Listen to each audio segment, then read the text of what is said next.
Look at the speed difference of this one coming up behind. Luckily enough, my Focus ST is shifty enough to get me out of the way. Now I'm just backing off and letting them go. They were on an absolute mission. But motorways, mile for mile, are our safest road networks. Honestly, the lack of crossing traffic, the traffic is a majority of the time travelling at similar speeds. There's no traffic lights, there's no junctions, we've only got slit roads coming off, so our road network, motorways, are the safest roads mile for mile. But when you break down on a motorway, on this type of motorway, the ones with a hard shoulder, it's actually relatively straightforward to then match your speed to that of the traffic that you're getting into or fitting into. And this is all I'm really doing with this situation here. I'm just making certain I'm not going to be in the lorry's blind spot, but I made certain that I wasn't too different to these vehicles, and then it makes it really easy to fit in. And that's the whole idea when you're on a motorway like this, of building up your speed on the hard shoulder until you can fit in. No problems. Luckily, I haven't had to do it much over the last 25 years.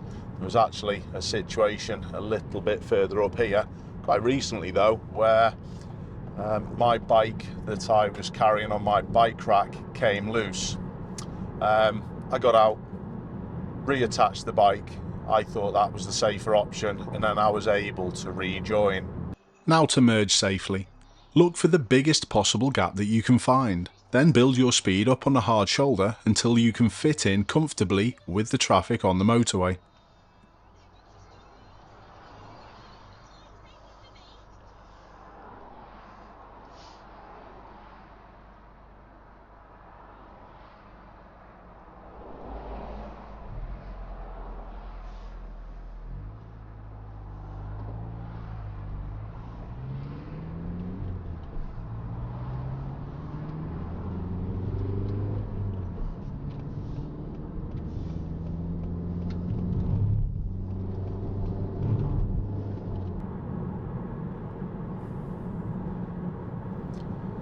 Now, let's make sure I don't get in the way of them.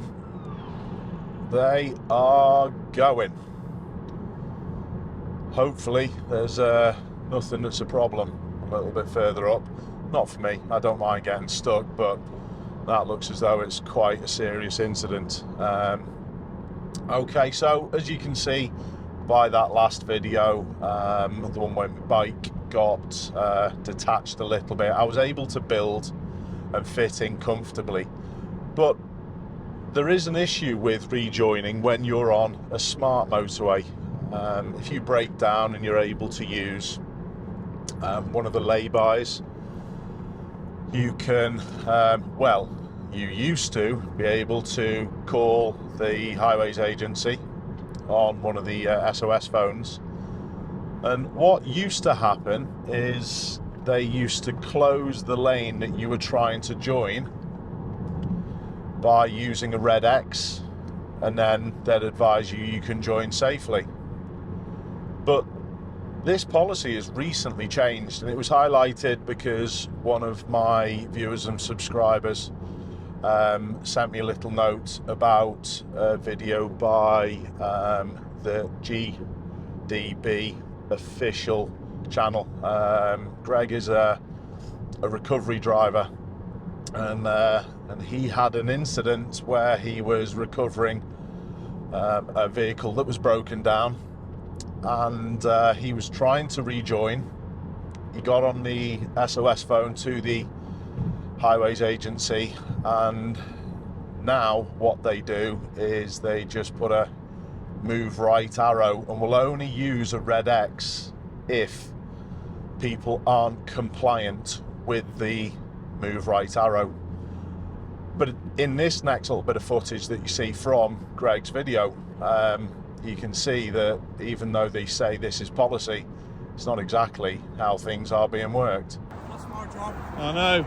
You know what their procedures are like, aren't you? You just get out of an emergency refuge area and they no longer shut a lane off, do they? New company policy. You can crawl through into the back. There's some seats in the back.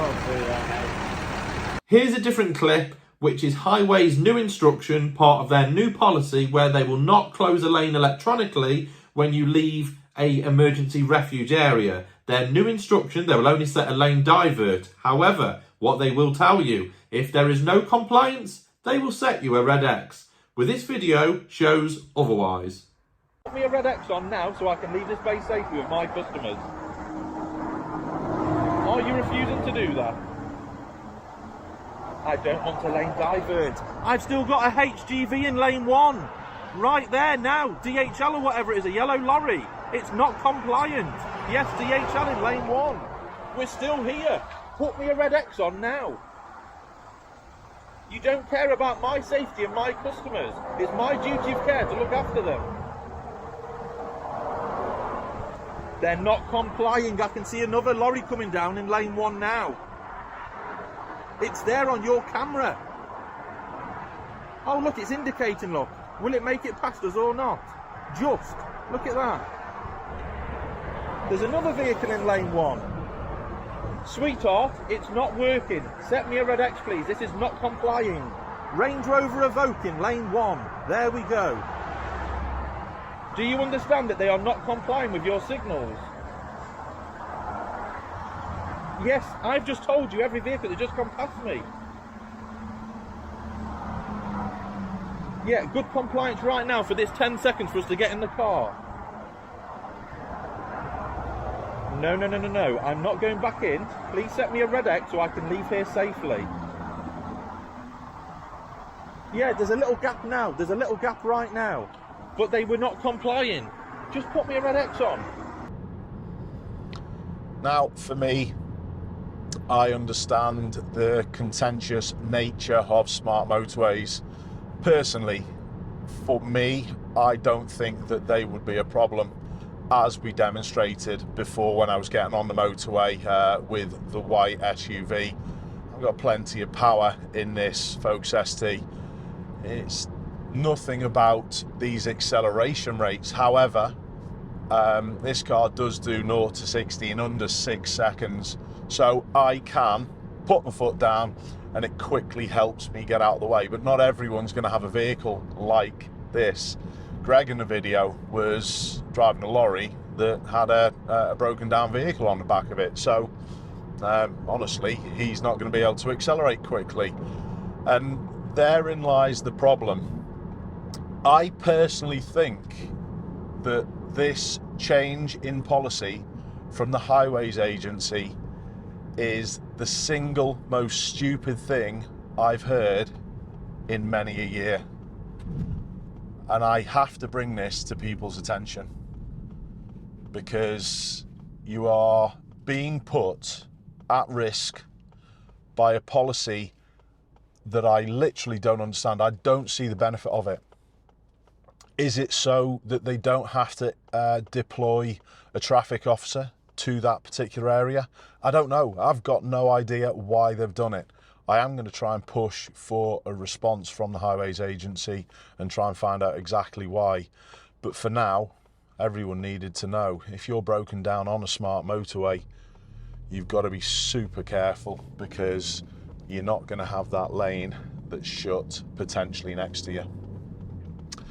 Keep safe, everyone. Thanks for tuning in, and please get this video out to as many people as you possibly can because honestly, it's dangerous. I'll see you soon.